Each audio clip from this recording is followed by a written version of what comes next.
কি নিয়ে তোমার বুকের ভেতর কষ্ট চেপে রেখেছো? তুমি বলো না মেয়েটাকে, কথা তো আমাদের অবুঝবে না। এই না, এই না, এই দেখো, আমি এনেছি। তুমি একটুখানি মুখে দাও, একটুখানি মুখে দাও। দেখো ঠিক হয়ে যাবে। তুমি তোমার কিচ্ছু হবে না বাবা, কিচ্ছু হবে না। চিন্তা করিস। কি হচ্ছে আমাকে একটু বলো না, কি হচ্ছে তোমার? কি কষ্ট হচ্ছে বলো। হ্যাঁ, আসুন ডাক্তার কাকু, দেখুন বাবা কেমন করছে।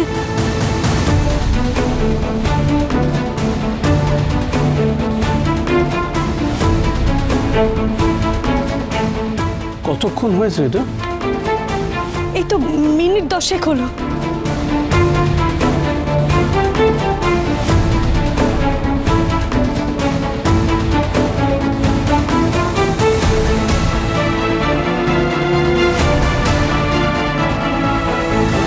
কি হয়েছে ডাক্তার কাকু?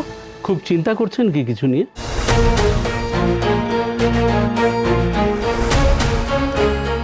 দেখুন, উদ্বেগ থেকে এমনটা হয়েছে, তবে ভাবনার কিছু নেই। শুধু ওনাকে চিন্তামুক্ত রাখতে হবে, আর কোনো চাপ দেবেন না।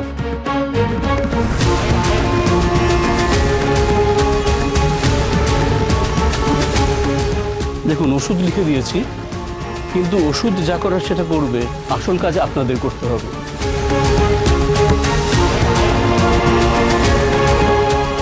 বাড়ির সবাই মিলে ওনাকে ভালো রাখতে হবে। আমি জানি মামা, তোমার এই উদ্বেগ কিসের জন্য আমি জানি।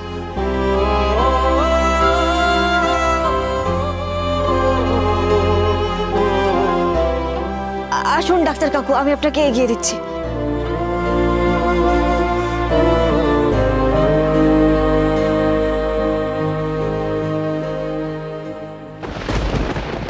বাবা, তুমি কি আমায় নিয়ে কষ্ট পাচ্ছ? আমায় ক্ষমা করে দিতে পারো না?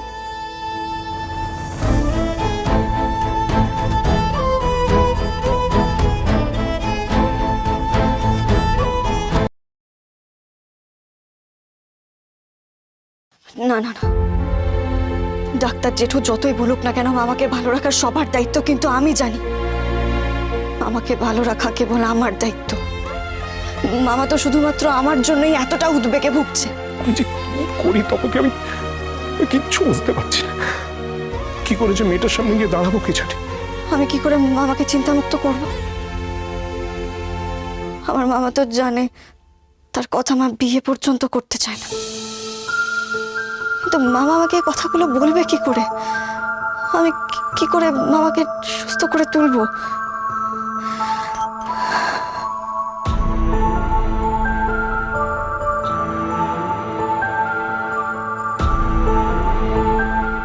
মামা আমাকে মানুষ করেছেন। মামাকে আমি নিজের থেকেও বেশি বিশ্বাস করি। তাকে এইভাবে আমার জন্য কষ্ট পেতে আমি আর দেখতে পারছি না। আমি তো জানি কর্তা দাদুর কাছে মামার অনেক দেনা।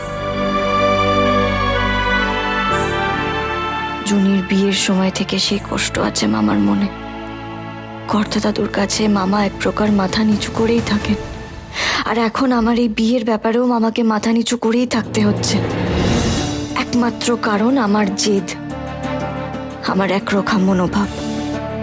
কিন্তু এর কোনোটাই আমি টিকিয়ে রাখতে চাই না মামার শরীরে অবনতি করিয়ে। তার জন্য যদি আমায় বিয়ে করতে হয় আমি করব।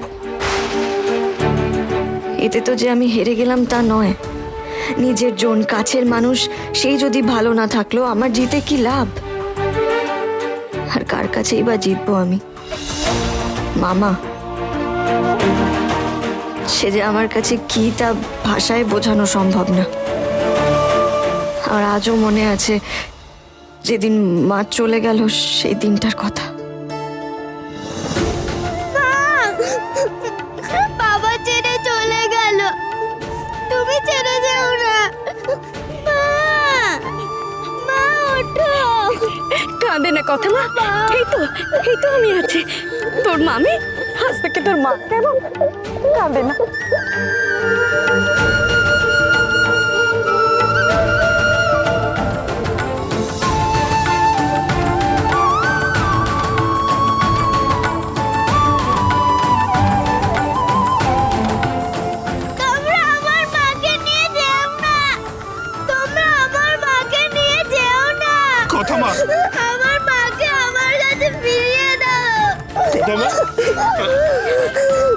তুই আমার মেয়ে, কথা মা, আজ থেকে তুই আমার মেয়ে। তোরা তোরা দুজনেই আমার মেয়ে। আমি তোদের বাবা, আমি তোদের বাবা।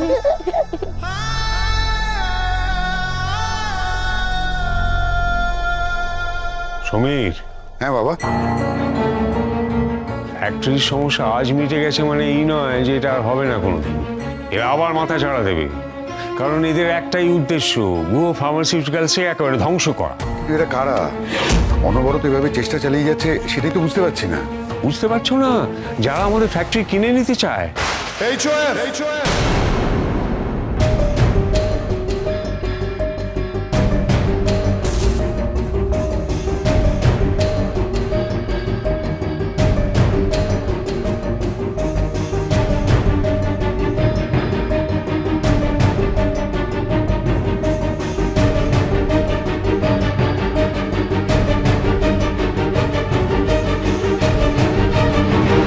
আপনার ডিল আমি অ্যাকসেপ্ট করলাম HOF।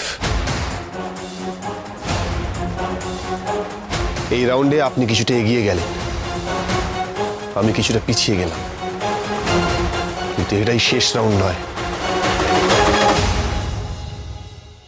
আমি বিয়ে করতে রাজি আছি।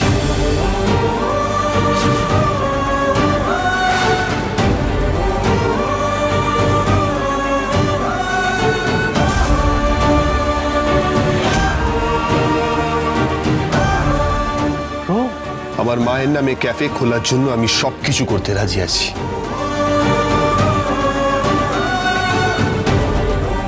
আপনি কি ভাবলেন HOF? আপনি জিতে যাচ্ছেন? না, আপনি হেরে যাচ্ছেন। হেরে যাচ্ছেন আমার মায়ের কাছে।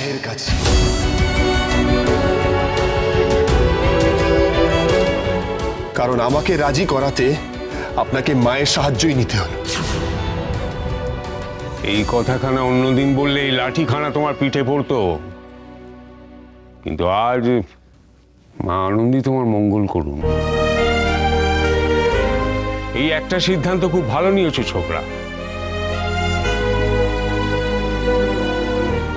বাবা, কি বলছো? কি আমি তো কিছুই বুঝতে পারছি না। কার বিয়ে? অগ্নির?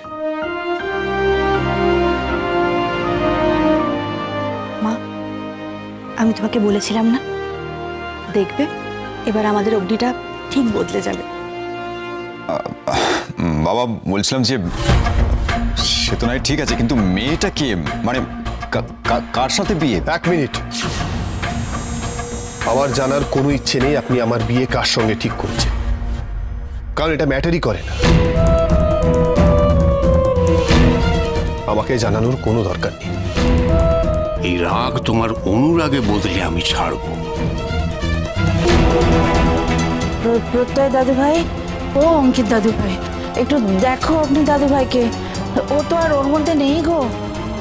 তো কি বলছিসটা? কি কি কি বলছিস এগুলো? তার মানে আমাদের আশঙ্কায় ঠিক হলো? কিচ্ছু বুঝতে পারছি না। ব্রো, দাদানের উপর রাগ করে এত বড় একটা ভুল ডিসিশন কি করে নিচ্ছিস তুই? কেন নিচ্ছিস? কারণ আমি এটাকে বিয়ে বলে মানি না।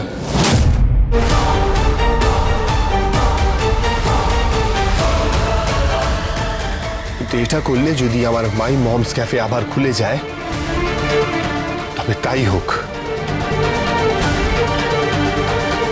কিন্তু এই বিয়ে আমি কোনোদিনও সিরিয়াসলি নেব না।